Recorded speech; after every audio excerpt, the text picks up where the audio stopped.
shadow that stands in my shower. The first time I saw it, I never thought much about my bathroom. It was just a normal part of my apartment. Small, functional, unremarkable. But then I saw the shadow. It happened last Tuesday. I had just stepped out of the shower, steam filling the room, fogging up the mirror. As I reached for my towel, I felt something. A presence, like someone was standing behind me. I turned to the shower. The curtain was half closed, the damp fabric clinging to the edge of the tub. And behind it, a shadow. Tall, motionless.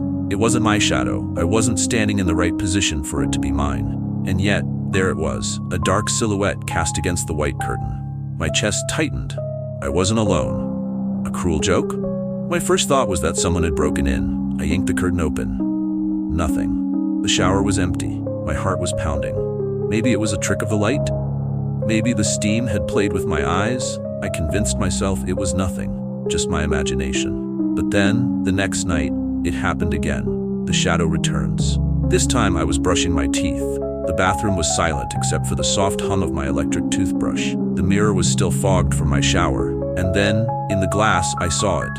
A shadow, standing inside the shower. It wasn't moving. It wasn't shaped like me. It was just there, watching. I spun around. Nothing. The shower was empty again. But this time, something was different. The shower drain. It was making a noise. A faint, gurgling sound, like something was crawling up from inside, like something was waiting. A warning. By the third night, I couldn't shake the feeling that something was wrong with my bathroom. I told my friend Mark about it over the phone. "Dude," he said, half laughing, "it's just paranoia." But then his voice changed. "Wait, how old is your apartment?" I frowned. "I don't know." "Why?" "Look it up." So I did, and that's when I found the news article. Young woman found dead in apartment bathroom, 1998. My stomach dropped. It was my unit number. The article said the tenant had drowned in the shower. And the worst part, she had called the cops days before her death. She had reported seeing a shadow in her bathroom. The night I almost died, I should have left. I should have packed my bags and never looked back. But I didn't. That night, I took a shower because I wanted to prove to myself that it was all in my head. I let the water run hot, steam filling the air. I closed my eyes, letting the warmth relax my tense muscles. And then, the water turned ice cold. I gasped, shivering, reaching for the faucet, but my hand froze in midair. Because I wasn't alone, I could feel it, something behind me. I turned slowly, and there it was. The shadow. Not against the curtain, not in the reflection, but inside the shower with me, right behind me. I couldn't move. The shadow began to grow, stretching taller, darker, and then it leaned in, right next to my ear. I heard a whisper, a raspy, wet voice. "Get out." The lights flickered, the water turned black, and I finally screamed. The aftermath. I moved out the next morning. I didn't bother packing, didn't tell my landlord why. I just left. A few weeks later, I checked the apartment listing online. It was already rented out to someone new, a girl, just like before. And last night, I got a text from an unknown number. It was a picture of my old bathroom with the shower curtain half drawn, and behind it, a shadow.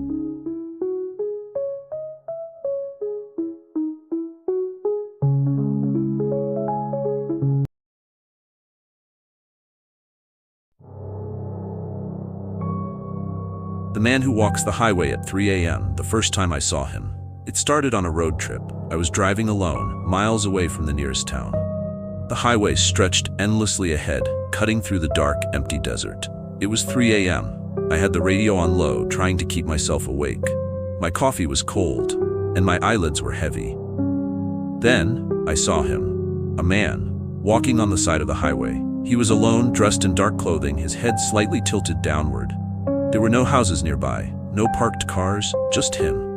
Walking. A strange encounter. I slowed down as I passed, curiosity overpowering my exhaustion. His face was hidden beneath the brim of a hat.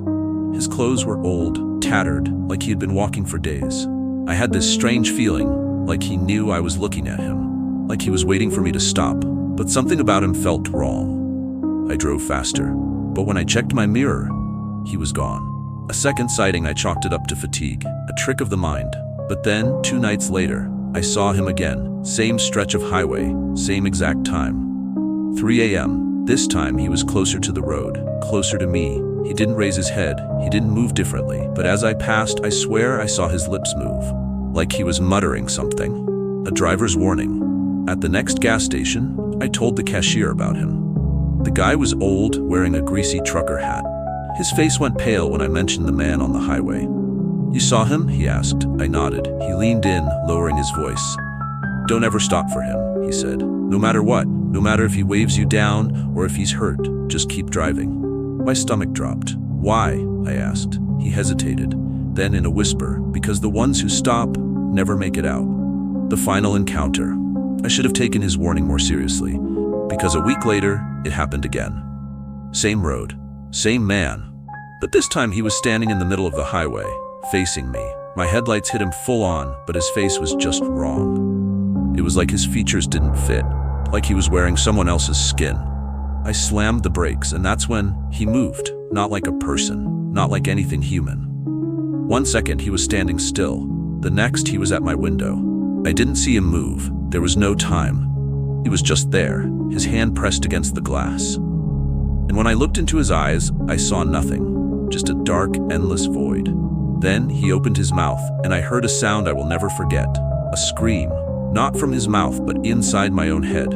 1,000 voices crying out at once, begging, screaming, trapped. I hit the gas. I drove until the sun rose. I never took that road again. The missing reports. A few days later, I looked it up. There were dozens of reports. Stories of a man on the highway at 3 a.m. People who stopped, people who were never seen again. And the worst part? The descriptions were all different. Sometimes he was young, sometimes he was old, sometimes he was a woman, but they all had the same detail, the empty eyes, and the scream inside their heads. The last warning. If you ever drive that highway at 3 a.m. and you see a man walking alone, don't look, don't slow down, and whatever you do, don't stop.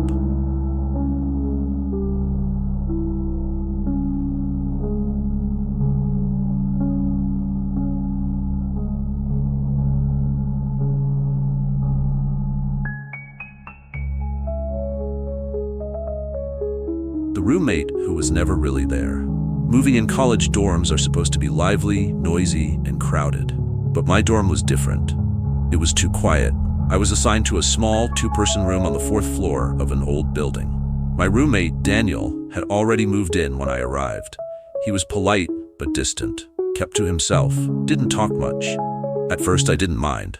I was shy too, and I figured we'd eventually get to know each other. But something about him felt off. The strange routine. Daniel had a weird routine. He never left the room.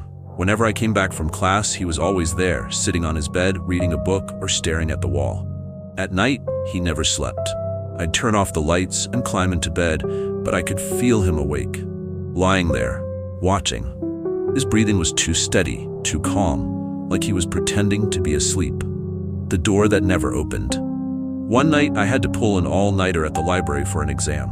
When I got back to our dorm at 3 a.m., I noticed something strange. The door was locked from the inside. I knocked. No answer. I knocked again, harder this time. Still nothing. I pulled out my phone to text Daniel, but when I checked our messages, there were none. We had never texted each other before. I had never even seen his phone. That's when I noticed. Under the door, there was no light coming from inside, like the room was completely empty. I felt this awful chill crawl up my spine. I unlocked the door with my key, and when I stepped inside, the room was exactly how I left it.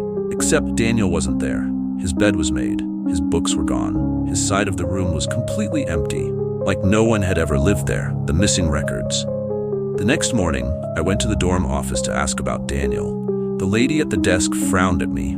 "Daniel?" she repeated. "Yes, my roommate." She checked her files, scrolling through the list of assigned students, but after a minute she shook her head. "There's no Daniel assigned to your room." I stared at her. "What? That's impossible. He's been there since I moved in." She gave me a strange look. "You were assigned a single room." The truth, I ran back to my dorm, heart pounding. Had I imagined him? Had I spent weeks talking to someone who didn't exist? I searched every corner of the room for proof that he had been there. And then, I found something. A photo, stuffed between the bed frame and the wall. It was old, yellowed at the edges, A group of students stood in front of the dorm buildings, smiling. And in the back row, Daniel. The date at the bottom? 1997. 25 years ago. The last night, that night, I barely slept. I lay in bed, staring at the empty space where Daniel's bed used to be. At some point, I must have dozed off, because when I woke up, I wasn't alone. The closet door was open. And standing in the shadows was Daniel. His face was pale, hollow, and when he spoke, his voice wasn't human anymore. "You let me in," he whispered. I couldn't move. I couldn't breathe. Then, the lights flickered, and he vanished. Just like that. Gone. The final warning, I moved out the next day. I never told anyone the full story, but sometimes when I walk past my old dorm building at night, I swear I see a figure standing at the window, watching, waiting for his next roommate.